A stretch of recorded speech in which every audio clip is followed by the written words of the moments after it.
So hello everyone, today's video is about the Spanish past tense. Spanish has two types of past tense. The preterite and the imperfect. Today we're going to learn about the preterite tense. Let's start with the uses.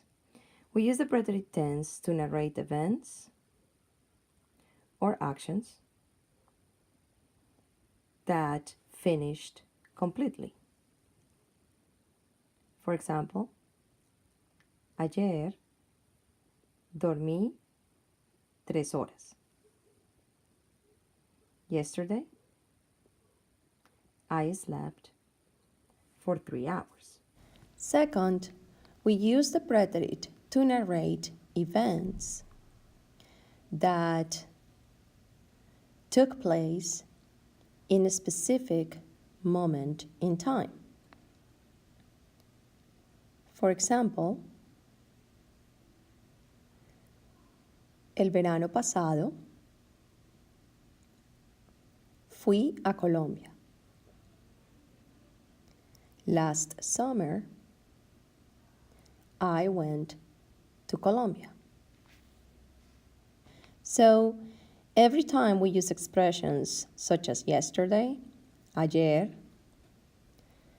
last week, la semana pasada,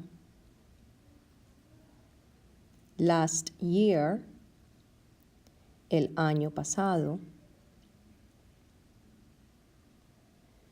last night, anoche,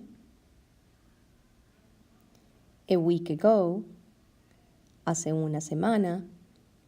All these expressions specify a moment in time, so you need to use the preterite. So just like in the present tense, we have regular, irregular, and stem changing verbs.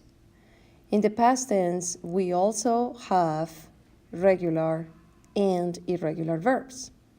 And for today's purpose, we're only going to learn the 8 most common irregular verbs. So let's begin with our first 3 verbs, dar, hacer, and ver.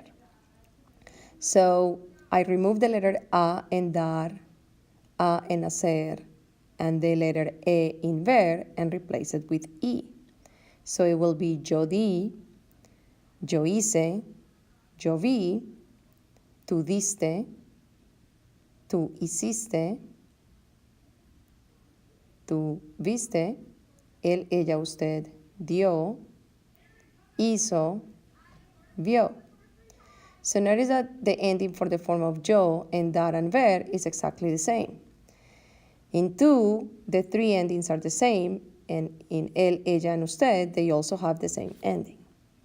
So now, let's take a look at the form of nosotros dimos, hicimos, vimos, ellos, ellas, ustedes dieron, hicieron, and vieron. Notice that the endings, again, keep the same pattern. So let's take a look at a couple of examples. Ayer le di un regalo de cumpleaños a mi hermano. The equivalent in English will be, yesterday, I gave my brother a birthday present. Next, esta mañana no hice la tarea para la clase de ciencias. In English, this morning I didn't do the homework for my science class. ¿Viste a tus amigos el sábado pasado? Did you see your friends last Saturday? Now let's take a look at our next set of verbs, estar and tener. All you have to do is remove the AR en estar and the ener en tener and replace it with V. So yo estuve, yo tuve, tú estuviste, tú tuviste, él, ella, usted estuvo, él, ella, usted tuvo. Nosotros estuvimos. Nosotros tuvimos. Ellos, ellas, ustedes estuvieron. Y ellos, ellas, ustedes tuvieron. So let's take a look at a couple of examples. Anoche tuvimos que nadar mucho en la práctica de polo acuático. Last night, we had to swim a lot during water polo practice. El domingo pasado, estuve tan cansada después de caminar 3 millas. Last Sunday, I was so tired after walking for 3 miles. So the next set of verbs is ser and ir. And these ones are conjugated exactly the same. Yo fui, tú fuiste, él, ella, usted fue, nosotros fuimos, ellos, ellas, ustedes fueron. The only difference is that ir always goes with the preposition a. So every time the verb in the past has the preposition a, you know that it means ir. For example, nosotros fuimos muy amables con los niños. So notice that in this case there is an adjective. So I know that in this context, fuimos represents the verb ser. So now let's take a look at the next sentence. Nosotros fuimos a Taft School para compartir con los niños por un día. So notice that in this case, the verb fuimos is followed by the preposition a, so I know that it represents the verb ir. So our last verb is the verb decir, and this is a verb on its own.